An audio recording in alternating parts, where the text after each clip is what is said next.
কম খরচে কিডনি রোগীদের সব ধরনের চিকিৎসা সেবা মেলায় দিন দিন রোগী বাড়ছে সিলেট কিডনি ফাউন্ডেশন হাসপাতালে। সেখানে অসহায় রোগীদের ৬২% ভর্তুকি এবং ২৫% রোগের জন্য বিনামূল্যে ডায়ালাইসিস সুবিধা থাকায় সন্তুষ্ট সেবাগ্রহীতারা। সিলেট থেকে স্টাফ রিপোর্টার শুভ্র দাসের পাঠানো তথ্য ছবিতে ডেস্ক রিপোর্ট। সিলেটের গোলাপগঞ্জ পৌর এলাকার বাসিন্দা ৫০ বছর বয়সী আনোয়ার হোসেন ১ বছর ধরে ভুগছেন কিডনি রোগে। ডায়ালাইসিস করতে হয় মাসে অন্তত ২ বার। এর আগে একটি বেসরকারি হাসপাতাল থেকে প্রতিবার ডায়ালাইসিসে তার খরচ পড়ত ২৫০০ টাকা। আর এখন করেন সিলেট কিডনি ফাউন্ডেশন হাসপাতালে, খরচ পড়ে ১৬০০ টাকা। বহুত বড় একটা উপকার পাইতেছি, যেহেতু আমাদের একটা ফ্রি পাইতেছি আর একটা টাকা দিয়ে দিতেছি।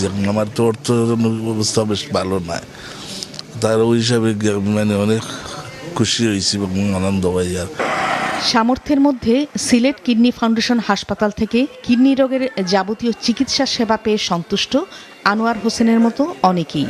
অন্য জায়গায় যদি ১৫,০০০ টাকা লাগে, এখানে ১০,০০০ চলে যাবে। প্রাইভেট এগুলোতে ওই দিকে প্রায় ২৫০০-২৬০০ এরকম নেয়, বা অনেক জায়গায় ১৮০০ মোটামুটি ৫-৭০০ আছে, বা অনেকে আছে অনেকে ফ্রিও দেয়। সপ্তাহ ২টা দিতেছি, একটা ফ্রি, যে এই জন্য একটু হেল্প পাইতেছি সুবিধাটা। ২০১৮ সালে ৬টি ডায়ালাইসিস মেশিন নিয়ে নগরীর উপশহরে যাত্রা শুরু করে সিলেট কিডনি ফাউন্ডেশন হাসপাতাল। চলতি মাসে নাজিরের গাঁওয়ের বাদাঘাট রোডে নিজস্ব ভবনে ৩২টি মেশিনে করা হচ্ছে ডায়ালাইসিস। নবীগঞ্জ, সুনামগঞ্জ, জকিগঞ্জ, গোলাপগঞ্জ, সিলেট সদর এবং জৈন্তাপুর, খানাইঘাট সব জায়গার পেশেন্ট এখানে আসে। সিলেটের বিভাগের প্রতিটি অঞ্চলের পেশেন্ট আমাদের এখানে আসে।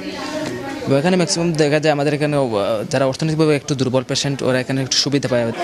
শুরু থেকেই হাসপাতালটিতে ২৫% রোগীকে সেবা দেওয়া হচ্ছে বিনামূল্যে, পাশাপাশি ৬২% ভর্তুকি মূল্যেও মিলছে সেবা।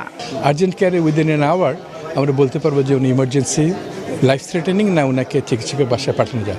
এটা মাশরুমের মতো। আমি বলেছি শারমিন আমার উপদেষ্টাকে যে এই মডেলটা আমরা উই ক্যান ট্রেন দেব।